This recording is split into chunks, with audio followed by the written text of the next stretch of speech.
All right, ladies and gentlemen, let us welcome the captain of the winning team of DP World ILT20 Season 3, Sam Billings, in the house. Sam, let's get you started. Of course, it must be still sinking in. As you just said, third time lucky, but it did not come easy at all. A match that went down to the wire. Yeah, absolutely. Is it this one? Yep. Yeah, what a game of cricket. Again, we've had some brilliant games against the Desert Vipers, and tonight was an outstanding game. At one point, obviously, it's a game of small margins, isn't it? There's both teams, I think, made a few errors, which gave the momentum back to the other team. But yeah, the composure that some of the guys showed at the end there. I think with 2020 cricket, especially chasing in this part of the world, you're never out of the game if two people get going. So, yeah, brilliant game of cricket. And yeah, what a feeling. Yeah, I know you joined towards the end of the tournament, but if you look back at your tournament this season, it's been like that. The way you finished today is how you finished the tournament. There was a point in time when you were actually at the bottom of the table, and now you finish on top. So it's been a game of different wins at different stages. Yeah, of course. Similar to last year, actually. We were bottom of the table and then I think won 5 or 6 in a row to get through to the final. Of course, you know, similar as well. I don't think we quite bowled as well as we could have done today. I think parts of it were brilliant and we pegged them back just towards the end. Obviously, they played really nicely, but just probably went away from our plans a little bit. But the difference between last year and this year, they didn't get kind of completely away. So, yeah, you know, we played some good cricket, won in different ways. And, yeah, thankfully today we've got across the line. Questions from the media now? Hi, Sam. Congratulations. You used 7 different bowlers combination today. Is it a part of the plan or something which is a need an hour? I think especially when you lose a man of kind of such quality as Chamira, he's been our standout pace bowler throughout the tournament and last year as well. I mean, his skill level is phenomenal and he's got real clarity about how he goes. So he was a massive miss for us today. And yeah, I think obviously I would have liked to bowl Haider a little bit more. He bowled brilliantly, especially from an economy point of view. And just when Sam Curran and Max Holden were going, I just felt like I couldn't get him. I couldn't go again because that potentially could change the game. So just chopping and changing, especially when guys probably aren't quite feeling it. And from a bowling point of view and the execution was slightly off, I think you have to just try and keep changing it up. As a batsman, you want to get into a rhythm against a certain bowler, especially on a surface like that. So, yeah, that was mainly the thinking. Sam, could I just ask about the stumping incident? Obviously, that's extremely rare. As a wicketkeeper yourself, have you ever been done for gloves in front? And you were still a long way behind the game at that point, but did it feel like a pivotal moment in the dressing room? Huge moment in the dressing room. We all felt as if we needed something to go our way, and obviously the next ball goes for 6 as well. So it is a game of small margins. To your question, I have been done a couple of times actually. Once in a championship game, I think it was, and then actually in the Big Bash, we were winning a game. Last wicket went down, and I knocked the bails off before the bowler delivered the ball. So it ended up getting a wicket caught cover, and obviously didn't count. So yeah, as a wicket keeper, it's tough. It's tough on Azam, of course, but they're the rules, and it was the right call as well. So it's definitely something that I think wicketkeepers need to be aware of course, around the world. And it probably actually has happened a lot. It just hasn't been checked in the past. So a massive moment in the game. Yeah, hi Sam, congratulations. You are the first captain to win a major trophy for Capitals franchise. How is the feeling? And also, what was the reaction of the owner if you met them after winning the title? Yeah, I think you're spot on in that it's for Kieran and the whole family. Kieran is one of the finest gentlemen I've come across in cricket. He really is. He's a man of class. He's a man of integrity, and he's incredibly calm. Obviously, in these franchise tournaments, a lot of emotions, and people can actually put other pressure. Certainly, the owners can put pressure on players to perform. He's the complete opposite. He allows people to to express themselves. He's hired people to do their jobs, and he trusts them to do that. So it's as much for him and the family, this win. It's been a long time coming for them. I was gutted when we couldn't get the job done last year. But like I said, certainly as a player, when you're playing for people like that, you really want to do well for them as well as yourself. So I'm just so happy for them. And as a player, look, this is why we play the game. Unless you go down, David Warner, or we're talking that quality of player, no one cares about the runs and the wickets, really. It's about how you win trophies and the memories you create as a team. So certainly for me, winning another trophy, that is very, very special. And in the manner in which we did it, I think we've done it the hard way throughout the last couple of years as well. So just incredibly proud of everyone associated with the franchise. And look, they deserve it. Hi, Sam. Congratulations. This is Satish from Gulf News. Last 4 overs, 65 runs, and chasing 190. Did you think that it was a little high on the target? Because obviously the start was not great. So at that point of time when he came in, how did you feel, and what was the thought process at that point of time? Yeah, look, I thought they batted brilliantly towards the back end there. Sam Curran, especially the way he's striking the ball at the moment.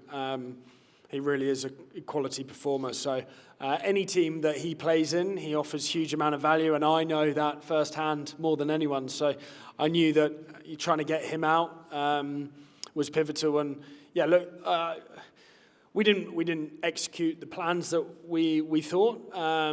So that can happen, especially when the game is high pressure and the momentum. And then you have to credit the batting as well. So I think we saw it from both teams in terms of clarity around what people are trying to bowl and the misexecution.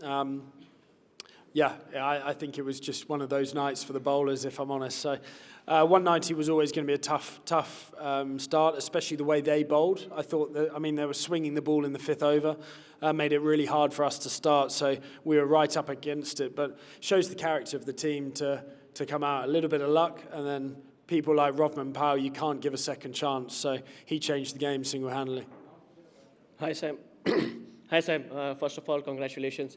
Any comment on Sikandar Raza's inning today? Yeah, clutch, really was. I've said to him the last couple of games, I said, you're going to be the guy to hit the winning runs, and he's done it a lot. And I think what's brilliant, obviously, Rovman and Dasson also had a massive impact, but they all 3 players are very different, so complement the skills. And then to have experience in those moments, I think is priceless, because he's done it all around the world. He's been in that position a lot, so that counts for a lot, I think. So what a wonderful knock, and you see why he's such a valuable asset all around the world. Hi Sam, congratulations on the victory. You have proven match winners. You have proven match winners in your middle to lower order. So did that help you in instilling belief, considering the start you had? Yeah, of course. We had a tricky start, but we knew that obviously it's 1 or 2 partnerships to get going. And then, Dasson has been playing incredibly well, so we knew the impact that he could potentially make. Rovman, of course, and obviously Raza, but Scott Kuggeleijn as well. He can strike a good ball, and that was partly why he was selected today, was what he offers in the field and with the bat as well. So we knew we had the firepower, and it was about holding our nerve. Obviously, they didn't have Hasaranga, and also Lockie Ferguson's a big miss for them. So we knew that if we take the game deep, that their death bowling probably wasn't as strong as it has previously been. So, that was the thinking. It was about holding our nerve and taking it right down to the last.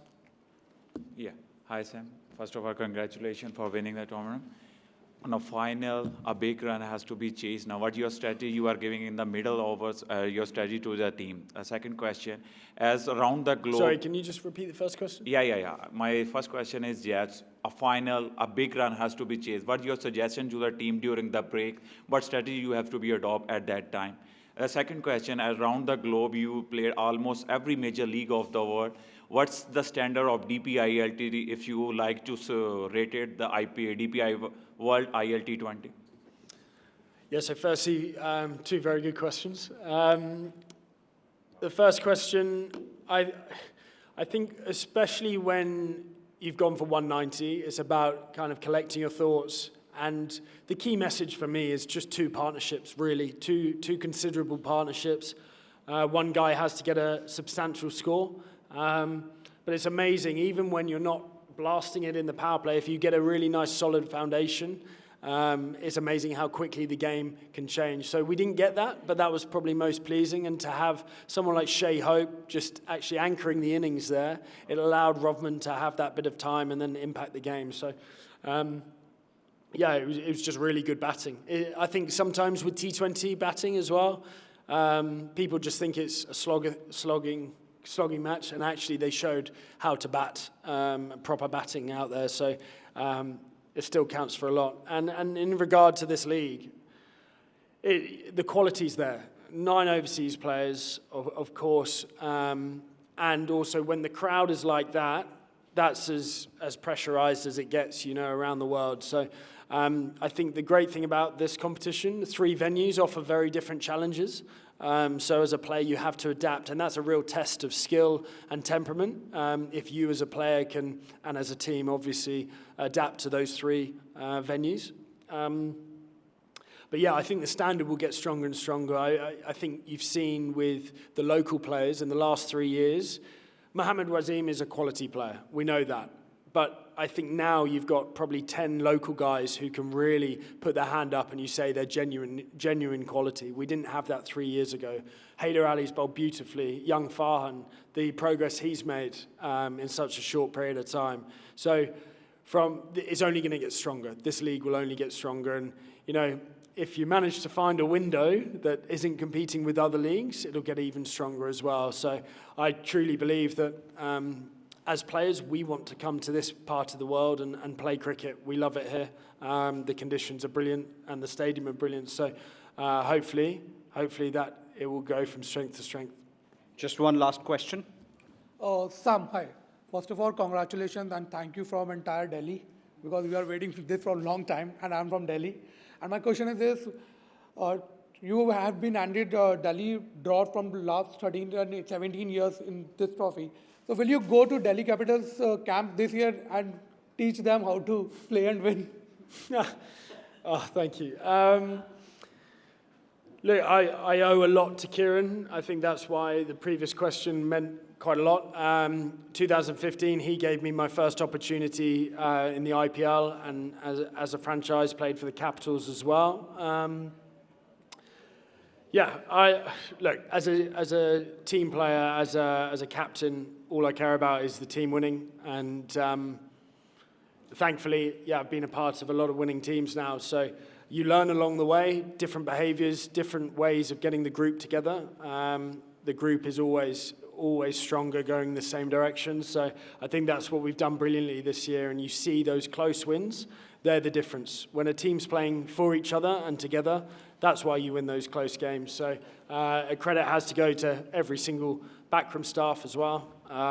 Everyone associated with the franchise has been a huge team effort. And yeah, like I said previously, to get your hands on another trophy, it's becoming a bit of a habit, which I'm not going to get bored of. So absolutely, yeah, this is why we play the game. And long may it continue. Congratulations. Thank you for joining us, and see you again next season. Thank you, guys. Appreciate it. Thank you.